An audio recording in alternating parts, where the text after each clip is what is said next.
Americans come in all colors, have all types of religions, and speak many languages from all over the world. There is one ideology that seems ubiquitous in America: individualism. This is undeniably one of the first things a foreigner would take note of when arriving here, whether it's a 5-year-old child being encouraged to tie his own shoes or an 18-year-old teen moving out of his parents' home for the first time. Americans grow up with the expectation of becoming independent early on and are rewarded heavily for personal achievement. And, as you dictate, the ideology has much to do with the roots of the country. America was founded with the intention to form a society that held a unique view of government.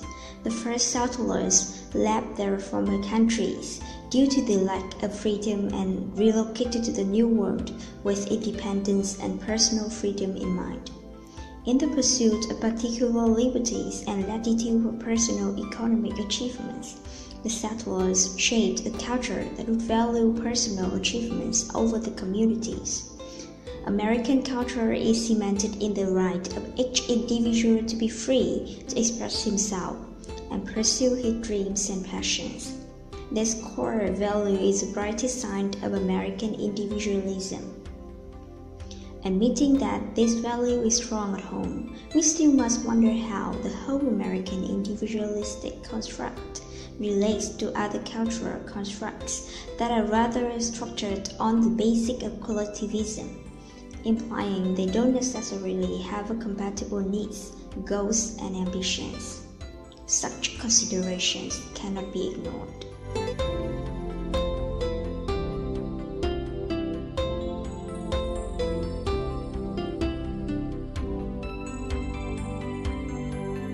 One of the positive influences of American individualism is to create independence and responsibility. Individual character trains up Americans to have self-oriented values and skills that support independent living. These values include self-determination, self-competence, self-reliance, and self-responsibility. In America, people often encourage their children to realize their potential. From the early age in America, children are encouraged to develop their sense of responsibility. As a result, at the youngest age, they can feed themselves, dress themselves, walk to a neighbor's house alone, and when they grow up, they can make numerous decisions, such as driving, dating, or applying university.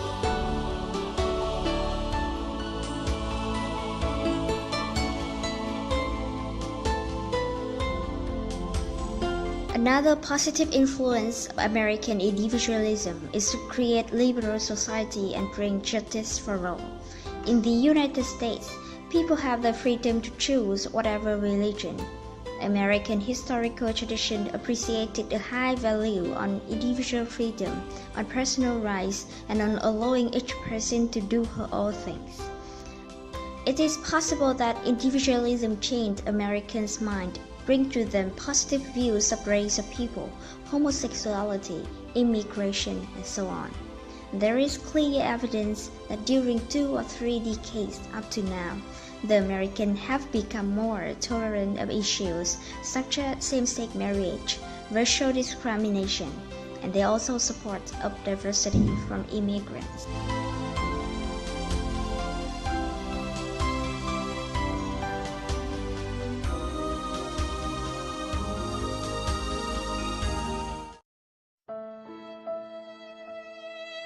However, individualism does cause some problems in America. The biggest problem lies in the gun ownership. They are simply too scared of gun control because of its collectivist policies. They consider using guns as their freedom, and gun ownership is viewed as an expression of individualistic values. That is the reason why 52% of Americans still agree with gun ownership rather than gun control. BBC News stated that there are about 350 million people in population, but there are more than 300 million guns in the US. That is nearly enough guns for every man, woman, and child in the country. This makes Americans suffer the highest number of gun deaths per capita. The mass shooting at Orlando nightclub in Florida happened in June 2016 is a tragic evidence. A 39-year-old gunman killed at least 49 people and injured dozens. The question is, who would take responsibility for this?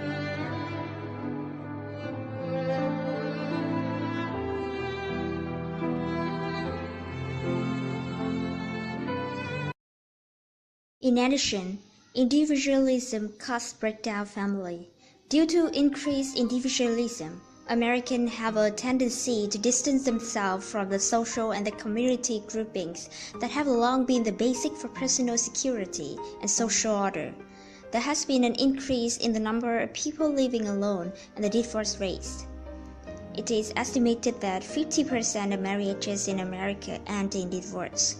Each year, over 1 million children and teenagers witness their parents undergo a divorce.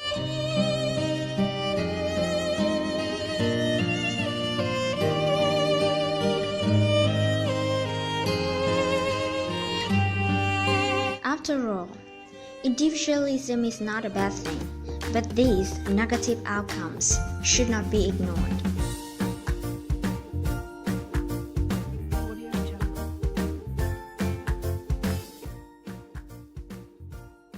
Let's be self-sufficient, but don't be selfish.